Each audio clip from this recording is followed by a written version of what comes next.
Hello guys, my self Anuj Sharma. मेरे सभी पढ़ाकू भाई बहनों का दिल से नमस्कार। इंतज़ार हुआ ख़त्म, आ गई है आपकी एक न्यू वीडियो। और ये वीडियो है आपके लिए बहुत इंटरेस्टिंग बिकॉज ये जो टॉपिक है वो आने वाला है। गरम मसाला है। एस वेल राजनीति विज्ञान का एग्ज़ाम है और मैंने इसमें कुछ टॉप 5 क्वेश्चंस रखे हैं जो जनरली आते ही हैं। और आपको ये वीडियो देखने में मज़ा आएगा, मुझे इसको वीडियो देखने में मज़ा आएगा। प्लीज़ आपको पसंद आए तो चैनल को लाइक एंड शेयर सब्सक्राइब कीजिएगा ताकि मेरी भी मेहनत आगे काम आए। Thank you so much guys. चलिए अब हम वीडियो को स्टार्ट करते हैं। सो गाइस, पहला क्वेश्चन है हमारा न्यायिक पुनर्वलोकन। न्यायिक पुनर्वलोकन is equal to judicial review. अगर आप जुडिशियल रिव्यू को समझना चाहते हैं तो आपको इसकी वर्ड से ही समझ में आ गया होगा कि न्यायिक पुनर्वलोकन न्याय के यानी जो भी आपके फैसले पहले दिए गए हैं, जो हाई कोर्ट सुप्रीम कोर्ट ने पहले दिए थे, अगर लगे कि कोई भी फैसला जो है अभी भारत के किसी भी सिटीजन का मौलिक अधिकार का हनन कर रहे हैं तो उसका दोबारा से पुनर्वलोकन किया जा सकता है। तो आगे देखते हैं इसमें क्या लिखा है। न्यायिक पुनर्वलोकन भारतीय संविधान की एक अनूठी विशेषता है जिसके तहत उच्च न्यायालय और सर्वोच्च न्यायालय संसद या राज्य विधानमंडल द्वारा बनाए गए कानूनों को असंवैधानिक घोषित कर सकते हैं यदि वे संविधान के किसी प्रावधान के विपरीत हों। जैसा मैंने बताया था कि अगर वो कोई भी संविधान के किसी भी प्रावधान के विपरीत हों या फिर मौलिक अधिकार का हनन हो रहे हों या फिर किसी किसी से किसी में इंटरफेयर कर रहे हों तो ये केस किया जा सकता है। इसके कुछ अनुच्छेद हैं जो मुख्यतः आप लिखेंगे पेपर में तो अच्छे मार्क्स मिल सकते हैं। अनुच्छेद 13 है। संविधान के अनुच्छेद 13(2) में स्पष्ट कहा गया है कि राज्य ऐसा कोई भी कानून नहीं बना सकता जो मौलिक अधिकारों का उल्लंघन करता हो और यदि ऐसा होता है तो वह शून्य नल एंड वॉइड माना जाएगा। अनुच्छेद 32 है। यह अनुच्छेद सर्वोच्च न्यायालय और मूल अधिकारों की रक्षा के लिए अधिकार देता है। डॉक्टर भीमराव साहब अम्बेडकर ने इसे संविधान की आत्मा और हृदय कहा था। अनुच्छेद 226 है। यह उच्च न्यायालयों की रीट जारी करने का अधिकार देता है जो न्यायिक पुनर्वलोकन की शक्ति को मजबूत करता है। सो गाइस, इस जुडिशियल रिव्यू का महत्व हम जान लेते हैं। यह विधायिका और कार्यपालिका की मनमानी पर नियंत्रण रखता है, संविधान की सर्वोच्चता को सुनिश्चित करता है, यह नागरिकों के मौलिक अधिकारों की रक्षा करता है। जैसे कि मैंने आपको पहले ही बताया कि जुडिशियल रिव्यू का जो काम होता है वो होता है कि जो पहले कोई भी लॉ आ गया हो तो अगर वो लगे कि किसी के मौलिक अधिकारों का हनन हो रहा है तो उस केस में कोई भी अपना पिटीशन दायर करके इस जुडिशियल रिव्यू के थ्रू जो है वो नल एंड वॉइड कर दिया जाता है लॉ, अगर वो किसी के अधिकारों का हनन कर रहा होगा। नेक्स्ट है, आगे हम कुछ उदाहरण देखते हैं। जैसे कि हमने देखा है केशवानंद भारती केस जो बहुत ही ज़्यादा प्रभावित रहा था और बहुत ज़्यादा आप लोगों को आपने सुना भी होगा केशवानंद भारती केस के बारे में जिसमें बेसिक स्ट्रक्चर डॉक्ट्रिन की स्थापना हुई थी कि इतना तो नहीं हो सकता है ऐसा करके उसके अंदर था कि केशवानंद भारती केस के अंतर्गत। नेक्स्ट था मिनर्वा मिल्स केस था। यह घोषित किया गया था कि संविधान संशोधन भी न्यायिक पुनर्वलोकन के अधीन है कि अगर संविधान के अंदर संशोधन भी किया जाएगा तो भी न्यायिक उसको पुनर्वलोकन किया जा सकता है उस संशोधन को भी। अगर आपको बहुत अच्छे से याद हो तो इंदिरा गांधी के टाइम में इंदिरा गांधी ने काफ़ी सारे संशोधन किए थे अपनी इमरजेंसी के टाइम पे कि कोई सीधा प्रश्न नहीं कर सकता बाद में, है ना। और लेकिन उस टाइम तक क्योंकि इमरजेंसी थी तो उस टाइम तक न्यायपालिका भी कुछ नहीं कर सकती थी। तो लेकिन बाद में ये सब चीज़ें न्यायिक पुनर्वलोकन के थ्रू हटा दी गई थी। तो इसी चीज़ का जो यूज़फुल हमें देखने को मिलता है अपनी हिस्ट्री में देखने को मिलता है जब ये इमरजेंसी लगी थी उस टाइम पे हम देख सकते हैं। दूसरी चीज़ है जुडिशियल एक्टिविज्म क्या होता है। न्यायिक सक्रियता वह प्रक्रिया है जिसे न्यायालय सामाजिक आर्थिक और पर्यावरणीय मामलों में सक्रिय हस्तक्षेप करता है, खासकर जब विधायिका और कार्यपालिका विफल हो जाती है।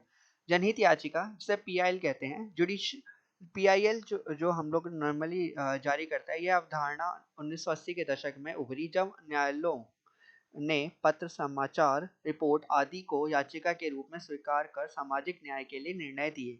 प्रमुख उदाहरण देखें तो मनरेगा, गरीबों के लिए रोजगार का संवैधानिक समर्थन, विकलांग जनों के अधिकार, पर्यावरण सुरक्षा आदेश, वाहन उत्सर्जन नियंत्रण आदि।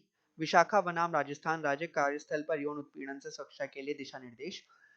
ये सारी चीज़ें जुडिशियल एक्टिविज्म में आती हैं। अगर मैं आपको एक सारांश दूँ तो सारांश सीधा सा ये है कि जुडिशियल एक्टिविज्म होता है कि कोर्ट का बहुत ज़्यादा एक्टिव रहना। ठीक है, अगर कोर्ट बहुत ज़्यादा एक्टिव रहेगा तो क्या होगा कि कोर्ट ज़्यादा एक्टिव रहेगा, तो जो होने वाली डेली बेसिस पे जो घटनाएँ हैं, वो हम न्याय के थ्रू बाँध सकते हैं। तो इसके लिए हम क्या अप्लाई करते हैं, पीआईएल दायर करते हैं, जनहित याचिकाएँ दायर करते हैं। जनहित याचिका कोई भी दायर कर सकता है, कोई भी ऑर्गेनाइज़ेशन दायर कर सकती है। साथ ही किसी के जैसे कि मान लीजिए अगर मेरे को कोई समस्या है और मेरे सामने वाले व्यक्ति ने देखा है समस्या, मेरे ऊपर होने वाला उत्पीड़न, तो वो मेरे लिए वो एक जनहित याचिका दायर कर सकता है। कोई भी किसी के लिए जनहित याचिका दायर कर सकता है। ठीक है? तो इस जनहित याचिका में एक केस हुआ था जो विशाखा बनाम राजस्थान का केस था 1997 में, ये वाला केस जिसके अंदर महिलाओं के साथ उत्पीड़न हुआ करता था। तो इसके बाद से जुडिशियल एक्टिविज्म की वजह से इस केस में एक अच्छी सफलता मिली थी। मैं आप लोगों को एक ओवरव्यू दे रहा हूँ सारे क्वेश्चंस का। आपको अगर और डिटेल में जाना है तो इसको थोड़ा सा और डीपली आपको एनालाइज करना होगा। ठीक है गाइस, नेक्स्ट है आपका न्यायिक सक्रियता की आलोचना भी की जाती है। कई विद्वानों का मानना है कि इसे न्यायिक कार्यपालिका विधायिका के अधिकार क्षेत्रों में हस्तक्षेप करती है। इसे कभी कभी जजमेंट लॉ भी कहा जाता है। जजमेंट लॉ जिसे कहता है। देखिए ऐसा होता है कभी कभार ना, हमारा संविधान है ना वो ऐसा बना हुआ है कि हर कोई एक दूसरे के ऊपर नजर रखे हुए है। ठीक है, तो कभी कभार क्या होता है कि जैसे मान लीजिए न्यायपालिका जो है वो बहुत ज़्यादा इंटरफेयर करती है कार्यपालिका और विधायपालिका के वर्क में। तो इसलिए इसे जजमेंट लॉ भी कहा गया है कि भाई आप जो भी लॉ लेकर आते हैं, मतलब हम जो भी लेकर आते हैं, विधायिका कार्यपालिका कोई भी लॉ लेकर आती है, आप तो उसके तुरंत उसके ऊपर जो है अपना जुडिशियल एक्टिविज्म लगा देते हैं और हम हमारा लाया हुआ जो लॉ होता है वो नल एंड वॉइड हो जाता है। तो इससे हमारे कार्य क्षेत्र में जो है प्रॉब्लम आ रही है। तो इसलिए इसे जजमेंट लॉ भी कहा जाता है। आप इसका आप अगर चाहें तो इसको और अच्छे से पढ़ सकते हैं, the Indian Supreme Court and the politics, Upendra Baxi की एक किताब है और बहुत बेहतरीन किताब है और आप इसको अच्छे से पढ़ सकते हैं। नेक्स्ट आते हैं राजनीतिक दल क्या होते हैं। सेकंड क्वेश्चन है हमारा, राजनीतिक दल क्या होते हैं। आप लोगों को भी पता होगा, आप लोगों ने राजनीति को बहुत अच्छे से जाना है और 11-12 तक भी आप लोग जानते हैं, लेकिन हम इसमें जानेंगे थोड़ा डीपली। भारतीय राजनीतिक क्षेत्रों के उदय के प्रमुख कारण बताने होंगे, साथ ही भारत के विभिन्न सामाजिक आंदोलन का वर्णन करना होगा। देखिए पहला आता है राजनीतिक दल। राजनीतिक दल संगठित समूह होते हैं जो किसी विचारधारा, नीति या कार्यक्रम के आधार पर चुनाव में भाग लेते हैं और सरकार के गठन की कोशिश करते हैं। लोकतंत्र या अभिन्न हिस्सा है और नीति निर्माण, जनसंपर्क और राजनीतिक सहभागिता में बढ़ावा देते हैं। बहुत सिंपल सा एग्जांपल बताऊं तो राजनीतिक दल वो होते हैं जो राजनीति करने के लिए बने होते हैं, यानी जो लोगों की समस्याओं को, है ना, लोगों के जो ज़रूरी मुद्दे हैं उसको नेशनल लेवल तक लेकर आते हैं और दल निकलते हैं। जैसे कि हमारे यहाँ पे क्या हुआ था, अभी आप लोगों ने देखा आम आदमी पार्टी थी, ठीक है, वो एक राजनीतिक दल थी, है ना। राजनीतिक दल ऐसे होते हैं, आम आदमी पार्टी, कांग्रेस और ऐसे तृणमूल कांग्रेस, ऐसे करके राजनीतिक दल होते हैं। ठीक है, तो ये मैंने आपको एक एग्जांपल्स दी हैं। अब आके देखते हैं कि क्षेत्र दलों का उदय। भारत में क्षेत्र दलों का उदय 1960 से 1970 के दशक में हुआ है और 1980 के बाद यह प्रक्रिया तेज हो गई। इसके प्रमुख कारण निम्नलिखित हैं।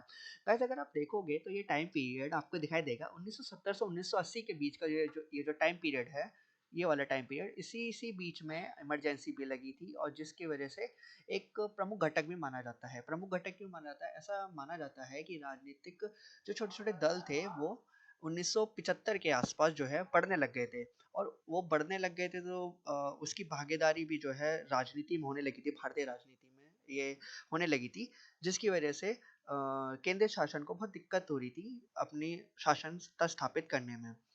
सो आगे देखते हैं इनके प्रमुख कारण क्या-क्या होते हैं। क्षेत्र असीमता और पहचान। कई क्षेत्रों में लोगों को यह लगने लगा कि उनके भाषा, संस्कृति और स्थानीय मुद्दे की राजनीतिक पार्टी द्वारा अनदेखी की जा रही है। जैसे उदाहरण के लिए तमिलनाडु में द्रविड़ आंदोलन से उभरे डीएमके और एआईडीएमके, महाराष्ट्र में शिवसेना, पंजाब में अकाली दल। यानी कुल मिला के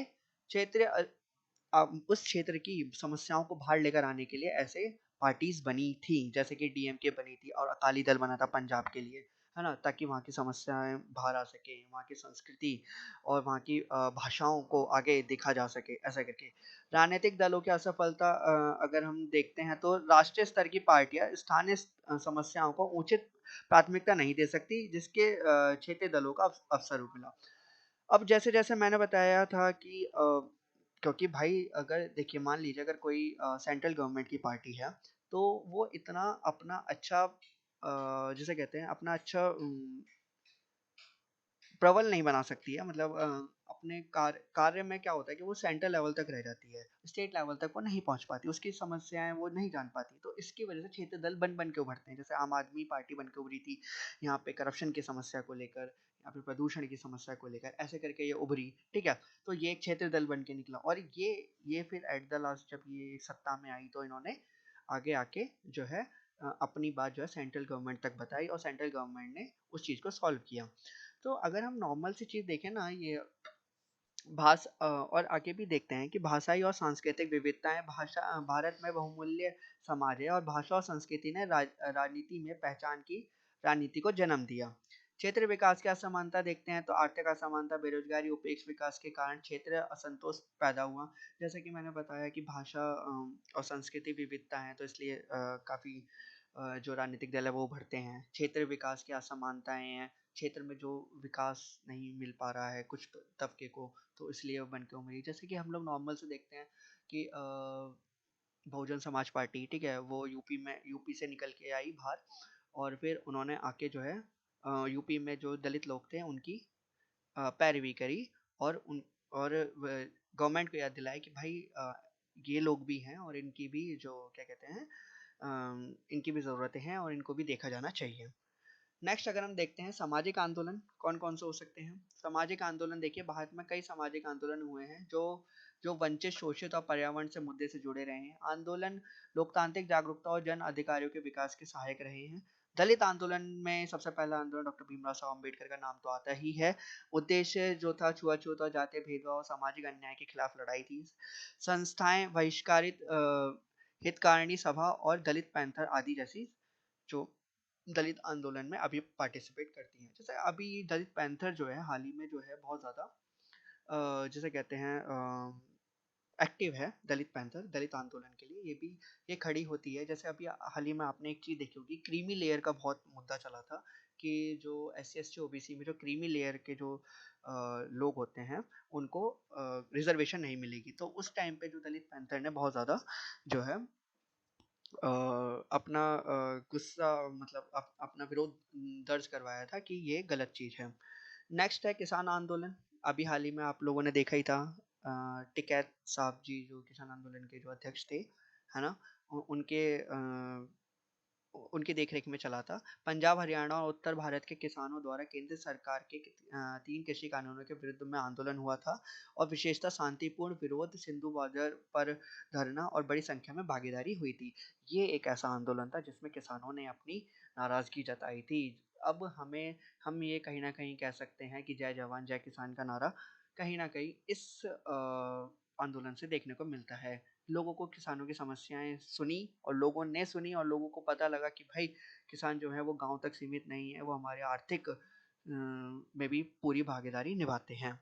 नेक्स्ट है महिला आंदोलन। अगर हम देखते हैं तो 1970 के दशक में महिलाओं के अधिकार, घरेलू हिंसा और यौन उत्पीड़न, समान वेतन और राजनीतिक भागीदारी के लिए आंदोलन हुए हैं। उदाहरण के लिए सेवा या शहादत आंदोलन या विशाखा केस, ऐसे आंदोलन भी हुए हैं। जैसे कि आपने ये उदाहरण भी है, साथ में आपने जो दिल्ली में रेप केसेस होते हैं, दिल्ली में रेप केस हुए थे उसके लिए काफ़ी सारे महिला आंदोलन हुए थे कि महिलाओं को जो है क्या कहते हैं प्रोटेक्टिव, मतलब लाइक सपोर्ट करना चाहिए और उनको प्रोटेक्ट करना चाहिए, है ना। उनके ऊपर जो उत्पीड़न हो रहे हैं उनके लिए महिला आंदोलन चलते रहते हैं। ठीक है, एक आंदोलन आपका चला था चिपको आंदोलन 1973 में उत्तराखंड में पर्यावरण संरक्षण के लिए कुछ शुरू हुआ था आंदोलन, और नेतृत्व जो इनने किया था सुंदरलाल बहुगुड़ा और गौरा देवी ने किया था। विशेषता पेड़ों को काटने से रोकने के लिए पेड़ों से चिपक जाना था।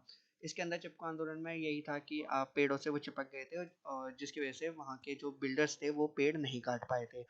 गाइज मैंने इसमें हर एक तबके से एक एक आंदोलन लिया है। आप थोड़ा और डिटेल में जा करके और आंदोलन को स्टडी कर सकते हैं, और आंदोलन के बारे में पेपर में लिख सकते हैं। इससे एग्जामिनर पे एक अच्छा इम्पैक्ट पड़ता है। आप आगे निष्कर्ष देखें तो राजनीतिक दल, विशेष रूप से क्षेत्रीय दल और सामाजिक आंदोलन, भारतीय लोकतंत्र की जड़ों को मजबूत करते हैं। ये जन आकांक्षाओं को स्वर देते हैं और शासन को उत्तरदायी बनाते हैं। हालांकि कभी-कभी क्षेत्रीय आंदोलन चरम पर जाकर लोकतांत्रिक मूल्यों को भी चुनौती दे सकते हैं। अंतर संतुलन आवश्यक है। यानी गाइस देखिए, अच्छा ये जो मैंने जितना मैंने पढ़ा है वो है घनश्याम शाह की किताब है social movement in India review of literature. ये बहुत बेहतरीन किताब है, इसके बारे में आप सोशल मूवमेंट्स के बारे में अच्छे से पढ़ सकते हैं। अच्छा, मैं आपको ये कहना चाहता था कि राजनीतिक दलों के लिए जो आंदोलन होते हैं ये एक तरीके से फ़िल्टर का काम करते हैं, क्योंकि कभी-कभार क्या होता है कि राजनीतिक जो सत्ता में बैठी हुई सरकारें होती हैं उनको नहीं पता लगता है कि क्या समस्याएँ जो है ग्राउंड लेवल पे हैं। तो ये आंदोलन जो हैं ये एक तरीके से बताती हैं कि हम हमारे यहाँ पे ये समस्याएँ हैं और इन समस्याओं पे ध्यान दीजिए। और काफ़ी सारी जो ऑर्गनाइज़ेशंस हैं वो इस चीज़ को बाहर लेकर आते हैं कि हमारी इन समस्याओं पे ध्यान देना चाहिए। गाइस नेक्स्ट क्वेश्चन है हमारा, भारत के संविधान की प्रमुख विशेषताओं का वर्णन कीजिए, साथ ही यह भी स्पष्ट कीजिए कि इसे जीवन दस्तावेज क्यों कहा जाता है। आसान क्वेश्चन है, पर सबसे ज़्यादा दिक्कत आती है लोगों को लिखने में, एक्सपेंड करने में, ठीक है? आइए हम देखते हैं कैसे कर सकते हैं। प्रमुख विशेषता अगर हम जान लेते हैं तो भाई पहले तो ये लिखित संविधान है, सबसे बड़ी बात। लिखित संविधान है तो भारत का सबसे बड़ा संविधान है और इसे हम फूलों की टोकरी भी कहते हैं, जैसे कि हमने 12th में पढ़ा है।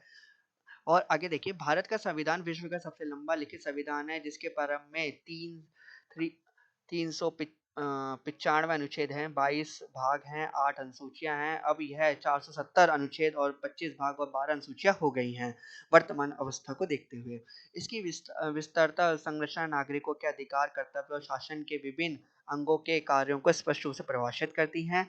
संघात्मक ढांचा फेडरल स्ट्रक्चर होता है, केंद्र और राज्य सरकारों के बीच शक्तियों का स्पष्ट विभाजन 7वीं अनुसूची में दिया गया है। केंद्र की सूची, राज्य की सूची और एक समवर्ती सूची। ये तो आप लोग को पता ही है कि केंद्र क्या काम करेगी वो उसकी सूची में लिस्टेड है, राज्य क्या काम करेगी वो उसकी सूची में लिस्टेड है, और जिस पे दोनों ही मिलकर काम करेंगे वो समवर्ती सूची में आती है। ग्रेविन ऑस्टन ये कहते हैं इसे कोऑपरेटिव फेडरलिज्म कहा जाता है, जहां केंद्र और राज्य एक साथ मिलकर कार्य करते हैं। न्यायपालिका की यहाँ पे स्वतंत्रता हमें मिलती है।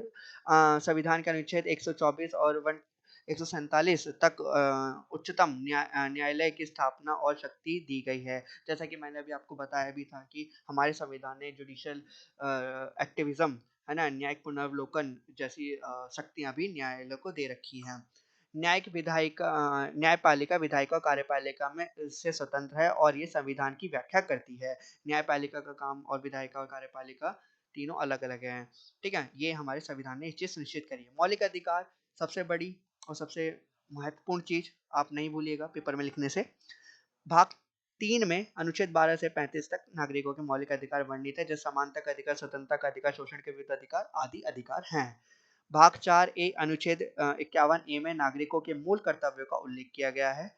संविधान संशोधन की प्रक्रिया को इसमें बताई गई है। संविधान संशोधन की प्रक्रिया जो है दोस्तों वो बहुत जटिल भी है, और जटिल होने से भी एक बात सामने आती है कि इसमें बहुत इजीली संशोधन नहीं किया जा सकता है, पर जब इसमें संशोधन करना होता है तो राज्य और केंद्र सरकार की दोनों की सहमति के बिना नहीं हो पाता है। अनुच्छेद 368 संविधान में संशोधन की प्रक्रिया बताता है, जिसमें यह समयानुसार सामाजिक, आर्थिक और राजनीतिक आवश्यकताओं के अनुसार ढालता रहता है। धर्मनिरपेक्षता, लोकतंत्र और गणराज्य संविधान की उद्देशिका प्रियम्बल में भारत को धर्मनिरपेक्ष, समाजवादी, संप्रभुत्व और लोकतांत्रिक गणराज्य में घोषित किया गया है। इसका अर्थ है कि राज्य किसी विशेष धर्म या पक्ष नहीं लेता और हर नागरिकों को धार्मिक स्वतंत्रता प्राप्त है। गाइस हमारी जो प्रियम्बल है, उद्देशिका है, उसमें लिखा गया है क्या, कि हम भारत के नागरिक, भारत को संपूर्ण, संप्रभुत्व, अखंड, है ना, राज्य, ऐसा करके लिखा गया, और धर्मनिरपेक्ष, समाजवादी और ये सारे वर्ड लिखे गए हैं। इससे ये पता लगता है कि भारत का संविधान जो है वो एक कितना, उसकी अपने आप में ही बहुत बड़ी विशेषता है कि वो किसी धर्म को फॉलो नहीं करता, किसी समाज को फॉलो नहीं करता, ठीक है? और वो एक लोकतंत्र राज्य स्थापित करने की तरफ इशारा करता है। नेक्स्ट है, संविधान को जीवन दस्तावेज क्यों कहा जाता है? डॉक्टर भीमराव अम्बेडकर जो संविधान निर्माण समिति के अध्यक्ष थे, निर्माण समिति के अध्यक्ष थे, माफ कीजिएगा, ने भारतीय संविधान को जीवन दस्तावेज कहा, क्योंकि यह नागरिकों के अधिकारों का संरक्षक है। मौलिक अधिकारों के माध्यम से यह प्रत्येक व्यक्ति की स्वतंत्रता और गरिमा को संरक्षित करता है। यह सामाजिक न्याय का माध्यम है। सब संविधान समानता, अवसर और सामाजिक सुरक्षा की बात करता है। यह पिछड़े वर्ग और कमजोर वर्ग को संरक्षण देता है। यह लोकतंत्र की नींव है। इसमें सार्वभौमिक वयस्क मताधिकार, चुनाव आयोग, स्वतंत्र न्यायपालिका और विधायिका का निर्माण लोकतंत्र को सशक्त बनाता है। यह समानुसार परिवर्तनशील है। जैसा मैंने बताया कि ये बहुत फ्लेक्सिबल है। हमारा कॉन्स्टिट्यूशन को आज मतलब 72-73 साल हो चुके हैं और आज तक ये कभी खंडित नहीं हुआ और ये बहुत फ्लेक्सिबल है। ये हर एक सिचुएशन में ढल जाता है। संविधान संशोधन की व्यवस्था इसे समय के साथ प्रासंगिक बना रखती है। अब तक 100 से अधिक बार इसका संशोधन किया जा चुका है। नेक्स्ट, संविधान केवल कानूनी दस्तावेज नहीं, एक सामाजिक अनुबंध है। यह भारत के विविध समाज, धर्म, भाषा और संस्कृति को एक सूत्र में बांधता है और राष्ट्रीय एकता का मार्गदर्शन बनता है। डॉक्टर भीमराव साहब अम्बेडकर के शब्द ये कहते हैं कि संविधान केवल शासकों को निर्देश नहीं देता, बल्कि शासित शासितों के अधिकारों का भी प्रहरी है। यह एक ऐसा जीवन दस्तावेज है जो हर भारतीय के जीवन में सांस लेता है। तो ये लाइन उन्होंने कही थी कि जो संविधान जो है वो शासकों को ये नहीं कहता, सिर्फ निर्देश नहीं देता, बल्कि शासित जिस पर शासन किया जा रहा है उनके अधिकारों का भी प्रहरी है, उनके भी अधिकारों को बताता है और ये हर एक भारतीय नागरिक के जीवन की सांस है। ठीक है, ये आप इससे ज़्यादा और अच्छे से पढ़ना चाहते हैं इस टॉपिक को तो आप D D Basu introduction to the constitution of India, आप इस किताब को पढ़ सकते हैं और ये यूपीएससी के लिए भी बहुत ज़्यादा मायने रखती है। आइए हम अगले क्वेश्चन पे चलते हैं। भारत के प्रधानमंत्री की भूमिका, शक्तियां, कार्य की विवेचना कीजिए। आइए हम जानते हैं कि भारत के प्रधानमंत्री की भूमिका अगर हम उनकी देखें तो कार्यपालिका का वास्तविक प्रमुख वो हैं, ठीक है, एग्जीक्यूटिव हेड जिन्हें हम मानते हैं। भारत में संवैधानिक व्यवस्था के अनुसार राष्ट्रपति केवल और औपचारिक प्रमुख होते हैं, लेकिन शासन संचालन की वास्तविक शक्ति प्रधानमंत्री के पास होती है। संविधान की भावना, स्पिरिट ऑफ कॉन्स्टिट्यूशन के अनुसार प्रधानमंत्री का पद शासन तंत्र का नेतृत्व करता है। कैबिनेट और मंत्रिपरिषद का नेता होते हैं और प्रधानमंत्री मंत्रिपरिषद की बैठक की अध्यक्षता करते हैं और उनके कामकाज को निर्देशित करते हैं। मंत्री उनकी सलाह पर नियुक्त होते हैं और पद पर बने रहते हैं। अगर हम उनकी पावर को जाने हाँ गाइस, अगर हम उनकी पावर को जाने तो पहला है कार्यपालिका की शक्ति। राष्ट्रपति को सलाह देना, आर्टिकल 74। राष्ट्रपति को सभी कार्यों में प्रधानमंत्री व उनके मंत्रिपरिषद की सलाह माननी होती है। मंत्रियों की नियुक्ति, विभाजन, त्यागपत्र की अनुशंसा करना और प्रशासनिक कार्यों का समन्वय व नियंत्रण, सारे कार्य जो होते हैं प्रधानमंत्री और प्रधानमंत्री की कैबिनेट के बिना नहीं हो सकते हैं। विधायिका शक्ति इनके पास होती है, संसद की कार्यवाही का संचालन करते हैं, संसद के दोनों सदनों में संबोधित करना व नई नीति निर्देश बनाना, विधायी एजेंडा तय करना और बिलों को प्रस्तुत करना भी किनका काम होता है, प्रधानमंत्री जी का काम होता है। नेक्स्ट हम देखते हैं आगे। वित्तीय शक्तियाँ इनके पास होती है, बजट निर्माता में वित्त मंत्री की सहायता व नीति निर्धारण करते हैं, आर्थिक नीति योजनाओं के में नेतृत्व देना है, विदेश नीति व रक्षा संबंधित शक्तियाँ इनके पास होती हैं, ये इनके कार्य क्षेत्र में आती हैं। भारत का अंतर्राष्ट्रीय प्रतिनिधित्व UN, G20, SCO आदि द्विपक्षीय समझौता, रक्षा नीति, रणनीतिक भागीदारी में निर्णायक भूमिका निभाते हैं। अच्छा गाइस, मेरे को एक क्वेश्चन बताइए कि भारत के सबसे पहले विदेश मंत्री कौन थे? आप मुझे इस क्वेश्चन का कमेंट में आंसर कीजिए और हम उस कमेंट को पिन ज़रूर करेंगे, ठीक है? आप बताइएगा सबसे पहले कौन थे हमारे विदेश मंत्री? आगे चलते हैं क्योंकि प्रधानमंत्री की विदेश नीति की बात हो रही है, रक्षा संबंधी की बात हो रही है, तो ये तो आपको पता होना चाहिए कि भारत के सबसे प्रथम विदेश मंत्री कौन थे, ठीक है? राजनीति और नैतिक नेतृत्व की बात जान लेते हैं। पार्टी नेतृत्व और चुनावों में प्रचार का चेहरा होते हैं, आपातकाल जैसी परिस्थितियों में नेतृत्व प्रदान करते हैं। संवैधानिक अगर हम उनके संवैधानिक संदर्भ को देखें तो अनुच्छेद 74 में राष्ट्रपति को मंत्रिपरिषद की सलाह देना है। अनुच्छेद 75 में प्रधानमंत्री की नियुक्ति व मंत्रियों की पद धारण की शर्तें होती हैं। अनुच्छेद 78 में प्रधानमंत्री का और राष्ट्रपति को नियमित सूचना देने का दायित्व है। अगर हम उनका फंक्शन देखते हैं, कार्य देखते हैं, तो नीति निर्माण करना, कार्य की प्राथमिकताएं तय करना, जैसे digital India, make in India जैसी नई नई नीतियों को लेकर आना, राज्यों के साथ समन्वय करना, केंद्र राज्य संबंधों में संतुलन बनाए रखना, मुख्यमंत्रियों की बैठक, अंतर्राष्ट्रीय परिषद और राष्ट्रीय संकट के समय नेतृत्व करना, जैसे कोविड-19 महामारी, 26/11 आतंकी हमला आदि स्थितियों में समाधान और नेतृत्व किया था, जैसे कि अभी ऑपरेशन सिंदूर हुआ था और उसके अंदर हमारे यशस्वी प्रधानमंत्री जी श्री नरेंद्र दामोदर दास मोदी जी ने भारत का नेतृत्व किया था। आलोचनात्मक दृष्टिकोण अगर हम थोड़ा सा देखते हैं तो भारत में प्रधानमंत्री केंद्र शासन प्रणाली विकसित हो रही है, पीएमओ की शक्ति वृद्धि हो रही है। आलोचक कहते हैं कि यह प्रणाली संसदीय प्रणाली की मूल भावना को प्रभावित करती है। उदाहरण इंदिरा गांधी का काल शक्तिकालीन प्रधानमंत्री बनाम कमजोर कैबिनेट जैसे देखने को हमें मिलते हैं। वर्तमान परिप्रेक्ष्य में प्रधानमंत्री की भूमिका व्यक्तिगत करिश्मे और चुनावी मशीनरी के रूप में भी देखी जाती है। अगर आप इसके बारे में और अच्छे जान रहे हो तो एम लक्ष्मीकांत की इंडियन पॉलिटी की किताब है, आप इसमें जान सकते हैं प्रधानमंत्री के कार्य। तो गाइस हम आई होप आपको यहाँ तक समझ में आ रहा होगा, बस थोड़ा सा और सब्र रखिए। आखिरी क्वेश्चन आपके सामने पेश करता हूँ। आखिरी क्वेश्चन आपके सामने आता है, भारतीय स्वतंत्रता के पश्चात राज्यों का एकीकरण किस प्रकार हुआ, इसका वर्णन कीजिए। गाइस ये बहुत सिमिलर क्वेश्चन है, बहुत ज़्यादा कई बार देखा गया है, बहुत ज़्यादा ये आया भी है, तो कृपया करके इस क्वेश्चन को बहुत अच्छे से देखिएगा।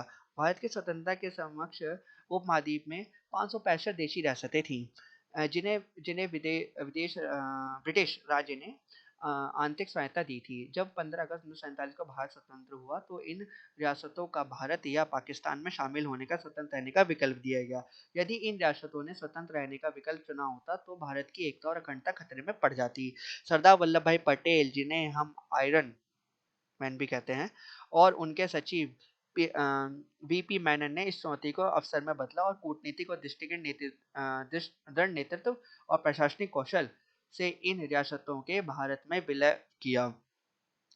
वीपी मेनन की एक पुस्तक the story of integration of the Indian state के अनुसार मैंने इस किताब से इसका आंसर उठाया है। और ये देखिए, अगर मैं आपको एक कोई ऑथराइज किताब बता रहा हूँ, अगर आप ये किताब जो है, अगर ऐसी किताबें अगर आप पेपर में लिख के आते हैं तो एग्जामिनर को लगता है कि बच्चे ने उस किताब को पढ़ा है और उस किताब के बारे में वो जानता है, और उससे रिलेटेड अगर आप कोई लिखते हैं कि ये मैं इस किताब से बताना चाहता हूँ आपको, तो एक अच्छा इम्पैक्ट पड़ता है।